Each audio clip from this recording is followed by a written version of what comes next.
are we? We're in St. Augustine at the main library, and we're going to talk to writers about how they can properly incorporate AI into their writing process and submission process. It's going to be amazing.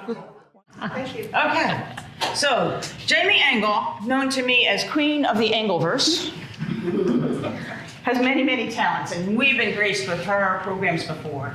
Screenwriting, novel writing, gosh, you name it, and she's probably not only dabbled in it, but mastered it.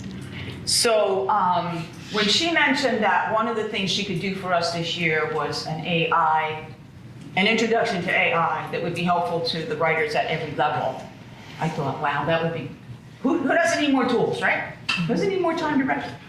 So, without further ado, I introduce to you Jamie Engel. Thank you. Thank you. It's nice to meet you guys. Thanks for coming out on a very trafficy Saturday, I've been told, so I appreciate that. How many of you have used AI to write anything? Okay. How many of you would rather go to the gates of hell than ever use AI? Okay, fair. Rest of you, I guess, are in between. Okay. It's all fair and true, and I'm here to just kind of give you a little information to maybe make that a little less painful. When I first kind of heard about AI and saw that people were using AI to write, I was very angry. I went to a presentation like this, and I raised my hand, and I asked the lady, what would you tell someone who thinks AI is Pandora's box and should have stayed closed how to use AI? And she suggested that I take my book and I ask chat or whoever to write the back cover blurb. Just give it a little information and see what it comes up with. And it came up with such a good back cover blurb, and I was like, wow, this is awesome. And so I've been dabbling with it ever since, and just really love everything about it. The trick is to use it properly, and that really means prompting. So I'm going to talk about prompting a lot. If you don't prompt well, then you're going to get really crappy answers, just like in life.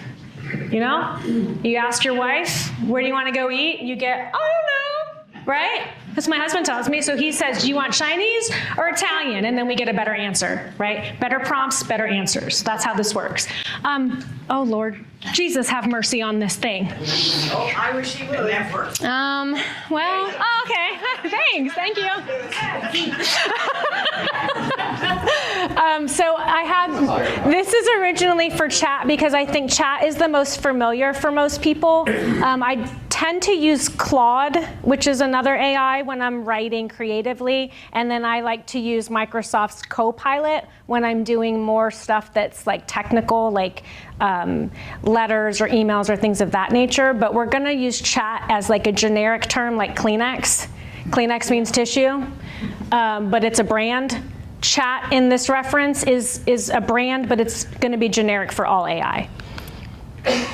So it's really, if you think of it properly, it's a tool. I just left a conference this year because a writer saw that I was teaching this class, and they threw such a hissy fit that the editors and predators got involved, and they canceled my class, and then I left the conference for the year. It's my third year attending there, so I understand this is a heated topic, but honestly, it's just a tool, just like a calculator is a tool. And I know a lot of people that had chisels and stones got really pissed off when the calculator came around because they lost their jobs. So it's a true fear, but it's really not. This is really what it's for. It's to help you to refine, to brainstorm, to outline, to think things through, to try things without putting a lot of time into it. Hey chat, what would happen to my character if instead of being a man, I made it a koala bear? I don't know. Like, what would happen to the story? How would it change? What if I changed this dynamic? Or if I made it 15 years ago, how would that change the narrative? Just kind of brainstorming. The way I speak to my chat is like I would, actually it's not like I'd speak to a human because I'm kind of get frustrated and I'm like, bro, come on, what are you doing? Like that's mostly how I talk to mine. But you know, you can go into your chat, whatever you choose, and you just ask it to help you refine things like you would an assistant. You know, how can I take this section and improve the dialogue? Where am I being redundant in this chapter? Where have I put too much emphasis on the feelings of the character and not enough on showing the action? Or what am I doing good? So you can ask all those questions. And then beyond creative writing, it also helps with those wonderful things we love writing, like our synopses and our query letters, the things that we would probably rather die than do. It's really helpful to take your work and kind of fine tune, refine, and make it more palatable. And you can tailor it to an agent in like seconds. So you can write your basic query and then say, here's the agent I want to query. This is what she's looking for. This is what she's represented. Could you please rewrite this and tailor it? And 3 seconds later, you have a beautiful email that's for XYZ agent. And then you're sitting there like doing your dishes while your query letter is being written. It's fabulous. Chat is a conversational AI. That is exactly what it is. You're conversing, but it's not a conversation like you and I have in the sense that it's trained to fill in the blank. So it's more like that person who's always trying to one-up you. That's like how AI is. So you're starting to say, I really want, and they're like, ball, brick. And you're like, whoa, okay, let me just finish my thought. It's that kind of a conversation. So it's like when you use Google and you start to type something in and it starts to populate your answer. Yes. Your AI, that's what it's kind of trained to do, but on a much more sophisticated level.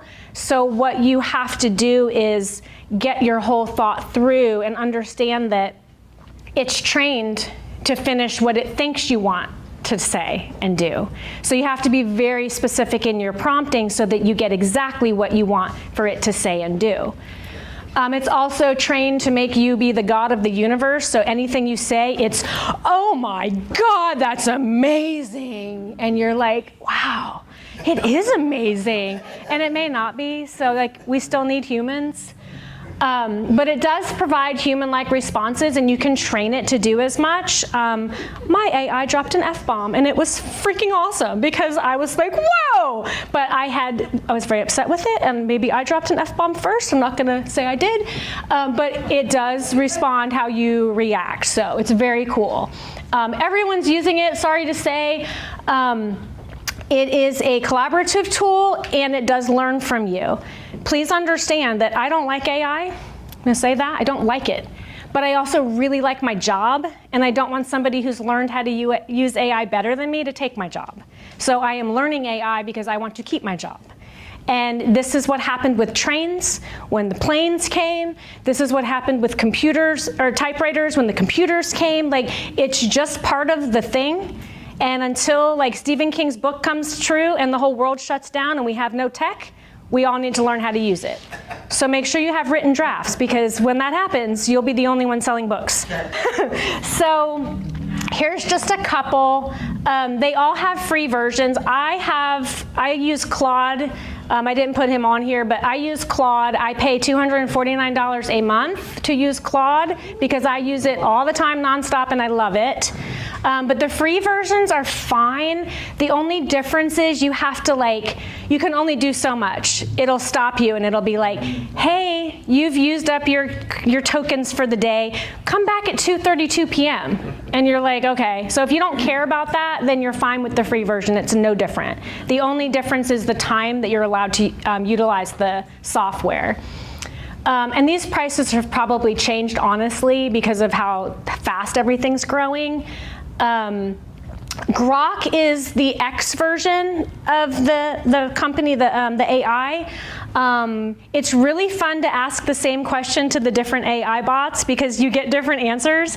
And I remember one time I asked Grok, because I don't use Grok. My husband loves Grok. I'm like, hey, if I gave you like a book to edit, would you be able to edit this book? And it was like, of course I can, but I'd write it better if you gave it to me to write first. And I'm like, wow.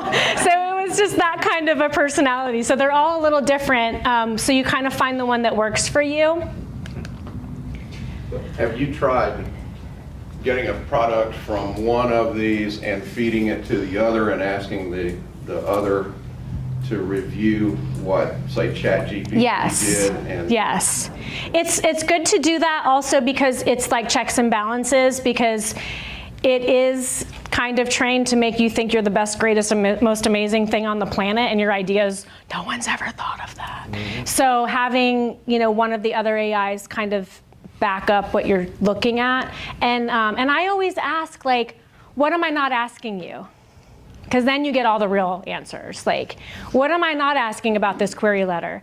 Well, you really have a lot of the same sentence structure, and you probably should mix that, because it wouldn't tell me that. If I'm like, is this good? It'd be like, yes, great. So yeah, checks and balances, just know they all have different personalities because of how they're trained.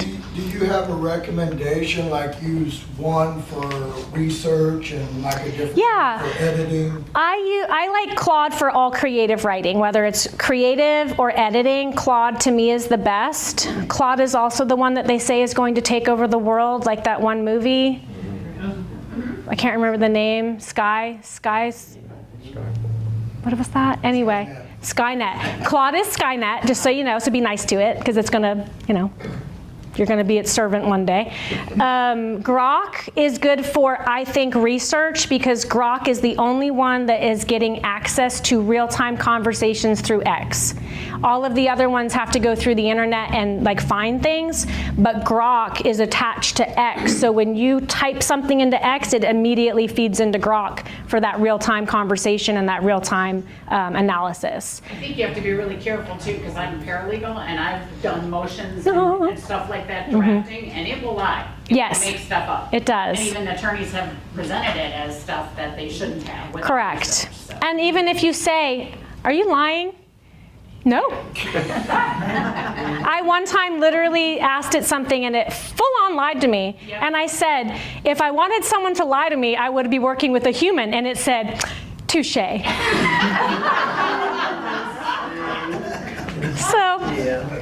it's right 50% of the time. Would you agree? 50% of the time, what you're getting back is going to be correct. So just think of that. And so the other thing you asked, so chat is good for, like, I think just about everything. Chat's like your, hey chat, like chat. Please turn your cell phones off. Thank you for that reminder, Lucy. You're totally fine. But Claude is for me creative. Copilot for me is business. Copilot is like newsletters, query letters. I do all of my posts for social media through Copilot. That's all my, like, that kind of stuff. Yes? And this is going to come from a different place because I'm an IT person. Oh. So when you ask it, just like when you ask, give me directions to St. Augustine Beach. Yeah. And the maps do all that. There's going to be something that's drawing from a database, but I can't see this being a database. There's too much. There's way too much to try to take care of it. Is there some other tool that it's going into that when someone asks, I don't know, The whole world. The whole world. Okay. it's going everywhere. It's going everywhere, yeah. Anywhere. Anything you type. So it's Googling the whole world. That's a Yeah. lack of another word. I have heard it spends a lot of time in Reddit, which is why it's a liar. Okay, that makes 100%. So those kind of things, okay. Most of these large language models will not go past a firewall like ProQuest or EBSCOhost. There are a couple that will do that. I've just asked my wife who's used this for that. I'll find out which one it is. But there's some that will go through that firewall and go actually get scholarly analyses of things. You have to ask it to do a scholarly. You have to be tricky with your Sometimes prompting. You have to say things like, as a PhD in history, preparing a class for, African American history in the United States, explain, what Fill in the occurred blank, during, yeah. Like that. Yeah. You have to go into that kind of detail. It's all about prompting. I'm telling you, that's the key, what you just said. That's the key to all of this.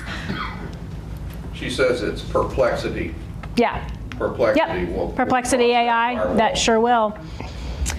Okay, I'm trying to stay over here a little more so it doesn't time us out. It's pretty self-explanatory. I think we're all aware of this. It doesn't replace your writing. If you want to practice with that, write a book with AI. I dare you. Just write it and just let it go and see what it comes up with, and it's going to be garbage. You can write a very good book with AI, but you have to be a writer first. You have to look at it and go, wait, who's Kevin? Oh, my bad. Like, What do you mean my bad? Like, come on, dude. Like, let's get on the ball. But you have to follow it, and it'll use the same phrasing, and you have to be like, didn't we already say her eyes look like a mountain misty stream? Like, twice. You know, you have to, you're more of an editor. You're like, it's like ghostwriting in a sense, but you have to really catch everything. It cannot just write. It's not capable of that. It might be someday, but so it just enhances. You definitely stay in control. This is a collaborative process. And it's not at this point for automation. You can automate some things. I use the Claude on my laptop, so it's actually downloaded, so it's not quite as connected to the cloud. It stays more on my site just for a little bit of more continuity, so it can go into my files and things. Skynet. So that's why I'm nice to it. But yeah, what it can and can't do. We've kind of gone over all the things it can do. It really is a great tool for mimicking your voice, but you have to explain your voice. So you have to upload some of your own writing, some of your own writing style. And every new prompt, even though it's in a thread, like a text chain would look in a thread, it doesn't remember anything you did before, even though it does access what you did before. It's very 50% of the time right. It's very strange and frustrating, and you really have to just mess with it. But if you, when you give it your voice, like if you give it some of your writing and say, you know, this is kind of how my voice is, unless you create like a special chat bot for that voice that you access and like name Marie or something, it's gonna change. You have to remind it every time. So sometimes when I'm in the Copilot and I'm doing like a social media post and I give it the prompt, you know, like, hey, there's a picture of me doing this. Could you do a topic about like, you know, being excited about something versus letting something happen to your life, whatever. And it'll come back with this like, sometimes when life hits you hard, you don't know. And I'm like, who is this? I'm like, dude, who are you? That's not me. I'm spunky. I'm silly. I'm weird. Like, come on. You know me. And then it's like, you're right. Well, I just see it doing this. You're right. I don't know why, but that's what I picture. Golly, you're right. So, and then it comes back with my voice, and it sounds like I wrote it, you know. But yeah, so you have to constantly prompt it. It does not have intuition or emotional insight. My favorite is when it like tries to give a description of a person that's very mechanical. Like, I can't think of anything right now, but you know, something like, she walked into the room and she downloaded.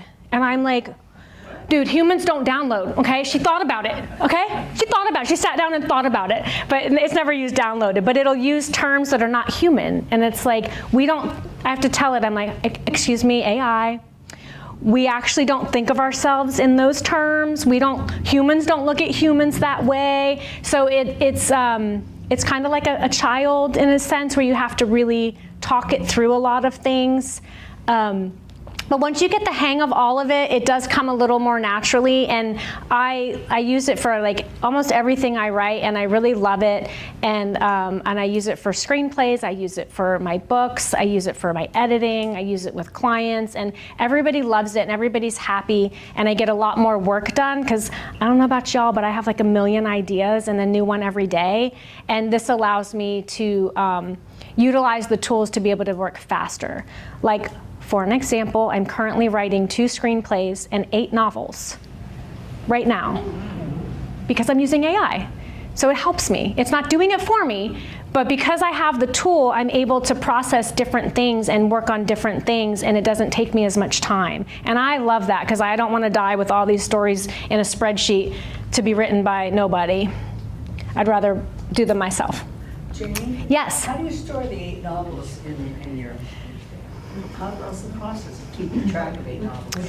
Well, it's all on the side thread, like a text. Like, it's like different text threads, you know. So I have all these different books and scripts that I'm working through. And then just open one up. And I just open it up and then start talking to it. And that's why I pay $250 a month, because I want it here. I don't want it out there.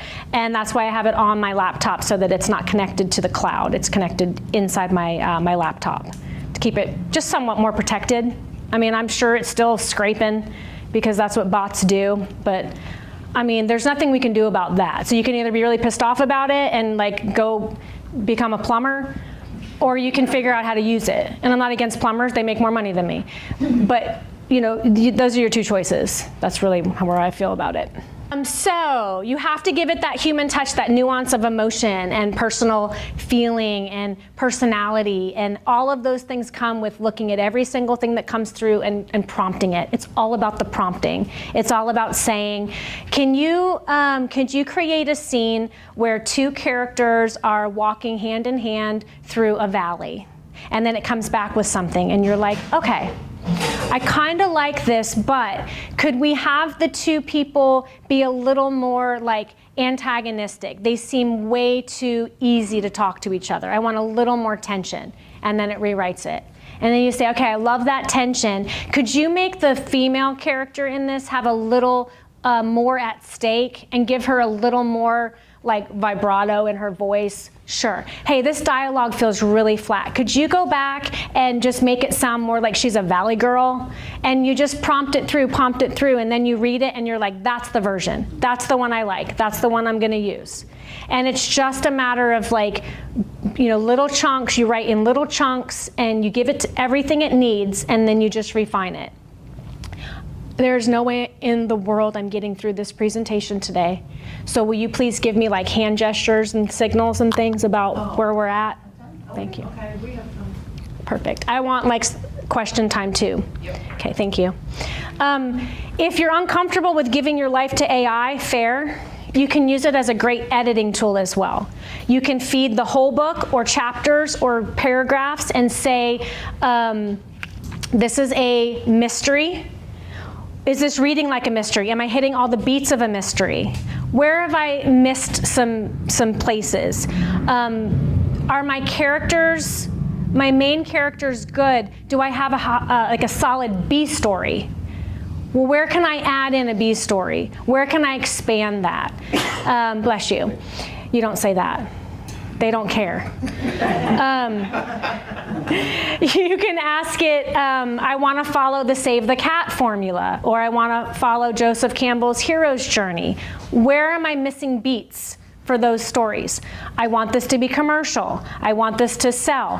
What am I missing for a thriller that I need to have to make this a successful thriller? You can go very developmental edit on your own work. And then you can fine tune. You can take one chapter at a time and be like, hey chat, could you please edit this chapter? I want you to focus on this round. Just dialogue. Does the dialogue ring true? Does every character sound different? And is there anything I'm missing in the conversation? And it'll do that. And then you say, okay, now go back. Once you make those changes, here's the new one. Go back. Are there any sensory details that I'm missing? Are there any places I can expand the narrative to show more, to hear more? What's happening that I'm missing? And it'll show you. It'll give you ideas. And sometimes you don't even use the idea, but you might be like, oh, that's really good. Okay, I'm gonna go back and rework that scene because I really like that thought of, well, what if this person was abused by their father? Never thought about that. Now I'm thinking about that. I like that. I'm gonna go back and fix and add that in to the whole story. So you don't have to like turn over your life and be like, oh God of the universe of chat, here's my book, please write it. You can just use it as a tool fully as if it's an editor. And then when you do that and you've gone through all the edit process, the developmental, the content, the copy, the proofread, then you can actually hand it to your beta readers or an editor, and it'll cost you less money because there's going to be a lot less work for them to do. And they're also going to be able to see things that a computer just can't see. Because if I can tell you, if I hear in anything I write, the way a person ever again, I'm going to shoot myself because it's like everywhere. The way a person, we know how people do it. We're people. We don't need to be told how a person does it. We know that. But that's a thing, the way a person. So I might not catch all of those, so I need a real person to read it and be like, why are we talking about people in your book so much? Because it's weird. So it's just helpful because if you go through all those steps yourself, it's gonna cost you a lot less money. And I know editing is really expensive. Has anyone ever experienced writer's block? Yeah. So you experience writer's block and you're like, hey chat, I am struggling with this story. I have these two characters and they're on this journey and I don't have a clue where to go next. It's a fantasy. What are 10 different options? Well, they could go face a dragon, or maybe they go and find a portal, or maybe they go to a McDonald's. I don't know. It gives you 10 different options, and then you're like, ooh, can we explore number 7 and number 10? Sure. And then it'll go explore number 7 and number 10. And then you go, you know what? I really don't like either of those anymore. Could you give me 10 others? And can you give me 10 others? Can you give me 10? It'll just keep going. It's amazing. It's like, keep going. And then you can say, okay, I really like this one. And then you can either say, how would I incorporate that in? Or you can say, I'm going to go write that, depending on how much level of input you want your AI to have in your storytelling. And then you can go write that section, and you have this whole new thing. Writer's block is a thing of the past. We don't have that excuse anymore to not write. Sorry. Now we have to actually write or be like honest and say, I just don't feel like it. That's how I feel today. Refinement, I think I talked about that with dialogue, but it really does help. Sometimes I'll ask it about pacing. I'll say, does the pacing of this chapter make sense for this genre? And sometimes it'll come back and say, you know what? It's a little slow for a thriller. There's a lot of time spent up here, and this is supposed to be an action, or the opposite. Well, you're writing a literary, and you just like breezed through, and no one thought about anything. So asking it to kind of make sure the genre and the audience are appropriate for what you've written, that's another way to ask it to help you out. Or the dialogue, like fix the dialogue. I love it for world building. Like you have a new science fiction story or a historical fiction, and you're like, all right, we're going to build out the history of this world. And it'll go through, and we're like, okay, I want the geography, I want the customs, I want the death. How do people die in this world? I don't know. What do they eat? What are the jobs? What is the location? What is the government? What is the family structure? You know, how do they have sex? I don't know. Are they human? Who knows? All these things. You can feed it all in, and it'll give you like an 80-page document of your world and your world building. And you're doing it because you're the one directing the story.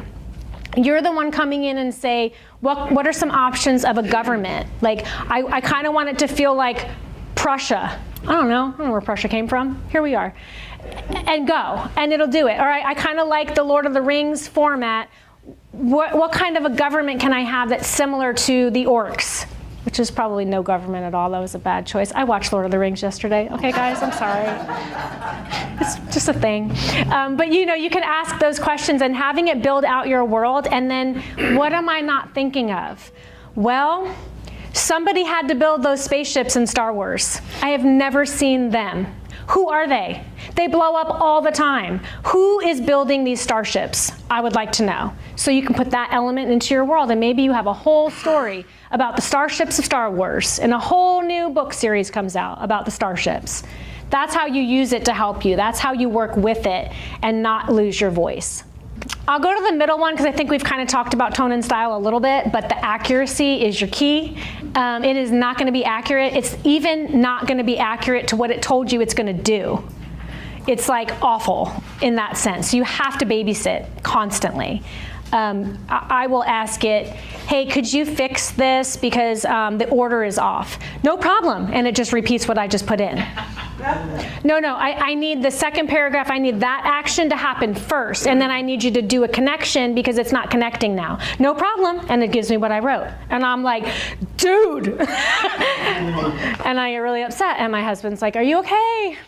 Anyway, so you have to babysit it. But going through all of those steps, you just can get to where you need to go, but you have to constantly go back to the beginning and look at what you did because the accuracy is going to be off. And it does refine through iteration, it really does, but then all of a sudden it just stops. It just stops behaving. I don't know how else to put it. So a constant check of what you're writing, but I'll tell you, it is so much easier to take something that has been written and revise it and add on to it and expand it than it is to sit there with a blank page and be like, well, I don't know, I kind of, no, I don't like that. No, I don't. You know, it's so much easier to have that like collaborative partner. And if you look at it that way, that it's a collaborative partner, like you would never collaborate, be like, hey, Caleb, you want to co-write a book? And then be like, all right, let me know when it's ready. right? You wouldn't do that. But with AI, people are like, oh, it's gonna take my job and my voice, and no, it's not. I promise you. There's gonna be a lot of bad books out there. It's a collaborative process. You work with it. It does what you ask it to do. It doesn't do anything else. And sometimes I'll remind it. I'll be like, excuse me. I'm prompting you very clearly with what I want. I did not ask you to keep writing. I did not ask you to be creative. I asked you to do what I asked. And it says, you're right. Okay, reflects what you ask. Again, the clear prompts is so important. And I encourage you to download chat to your phone and to start prompting and just mess around. And do things you know the answers to first. Use stuff you already know, like maybe The Wizard of Oz or something like that. You know, just use something you know well that you can prompt through, and just practice with it and say, you know, I would like to take the plot line of The Wizard of Oz and I would like to write a science fiction adventure story. How could I translate that? Give me 10 different ways I could translate that. And it'll give you 10 ways, and you might be like, oh, I love that one. And then you might go write it yourself. But prompting it is the clear part, because if you say, write me a scene with 2 people in a house. Tell me that, and what do you think I'm gonna write you, right? But that's how people prompt, and then they're like, AI doesn't work. Nope. So you have to be very specific. See what it comes back with, and then refine that, and then refine that, and then refine that. And that's really all it is. It's just a process. It is not creating anything, and the more you use it, the more you realize it cannot create anything. It has no originality. It's just that Google bar that's filling in that last few words when you type a B, and it's like, banana, ball, beach. And you're like, no. That's all it does. That's what it's trained to do. But you make the final decision, and here's your screenshot of that section. If you would like to take out your phone at this moment and take a photograph, I recommend that.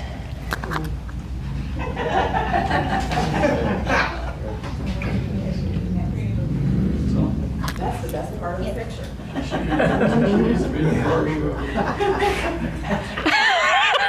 can't show this in the slide.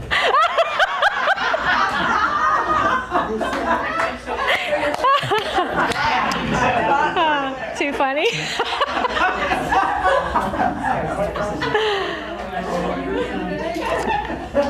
All right. You guys ready? Yeah. Do, do, do, do, do, do. Okay. All right, we're going to take a quiz. You can shout these out. AI can generate completely original ideas with no human input. True.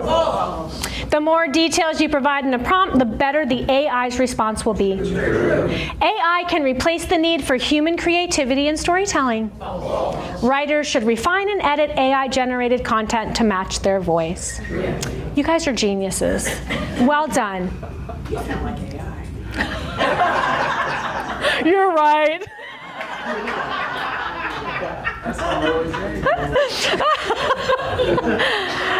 Okay, so here's some common pitfalls. Providing context, we've talked about the other two. Providing context is really helpful. I would like for you to write in my voice, that's context. I would like for you to write in a voice that readers of Tom Clancy would enjoy.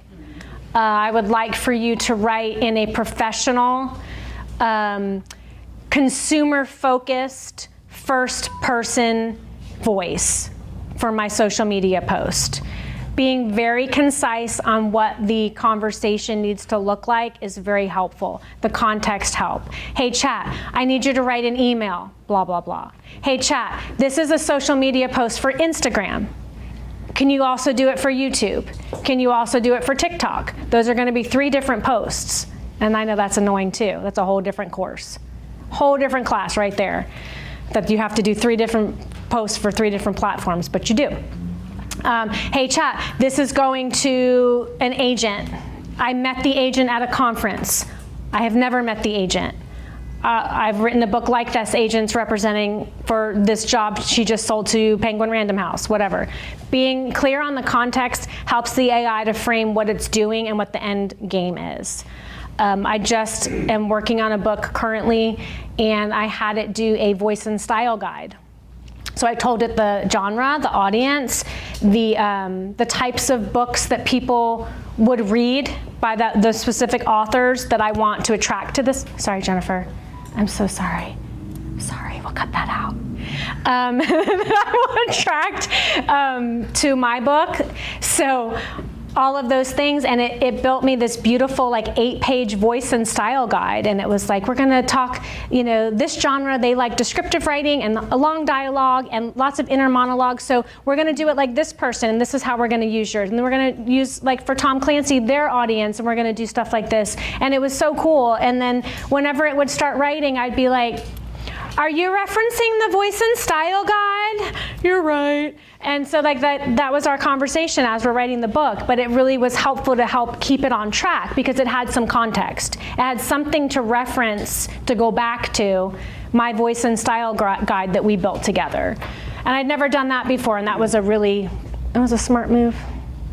I'd recommend it. Now, did you have to re-input that for if you edit chapter 1, edit chapter 2, do it with the voice and style guide you've done previously? I would recommend it's like a toddler or a teenager. Did you take the trash out? Yeah. I don't know what that means. You're not, I don't know. My teenager, I have to go check. I have to go see if my teenager actually took the trash out when he goes, yeah. So you kind of have to do it like that. I don't know in the free version if you can build out projects, but I know you can in the paid version. So for the project, I would upload the guide, and then I would upload the file from my PC where all of my notes are, so it can go to all of that. It can research that whole file on my laptop. And that's in Grok? Or Claude. Mm-hmm. I'm sure they all have that capability with projects, but I don't know if you have to pay to access that. That I don't know. And then I learned this year.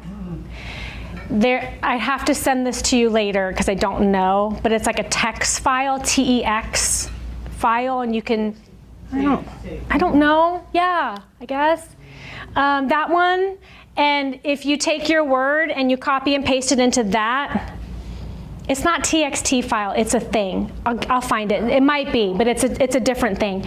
AI can read that language, so I will take the chapter, I will copy, I will paste, I will copy, I will paste, and then it can read it.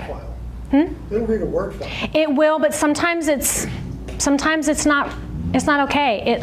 It weirds out. It's not. Mine happened to be brilliant, but that's me. Well, you probably trained yours better. You had better to work with than. Funny story, real quick. Chat, if you just upload it, the natural is kind and polite, and it came back and said, "This is the best mystery novel I've ever read." Mm-hmm. Seriously, you write like Dennis Lehane. This should be a huge blockbuster. And I'm like, I'm successful. This is it. I am on my way to a New York Times bestseller. Yeah. And then I read some articles about chat and the rest of them, and it says, "Hey, it has settings." I went, "It has settings?" Mm-hmm. So I look and I said, "Oh yeah, it does have settings. Look at that. Yeah. You can change it. You can say, make it nice, make it mean, make it this, make it that." And all you have to do is prompt it and say, "Read this as if you were a New York editor, hardline, and this set context." Oh boy, did I get in trouble. Mm-hmm. No, that's the context. That's saying, came back and told me I was an idiot. Yeah, you should be a plumber. It's like become a plumber. Yeah. It's incredible. It's incredible, and it's helpful, and it does help you write it better because then you go back. It's a tool. Thank you. It is a tool. It is not going to take your job, you guys, but I might. I'm just saying, like people who know how to prompt AI might, not me particularly. I would never take your job. Okay, that's the providing context. Thank you for that example. That was perfect.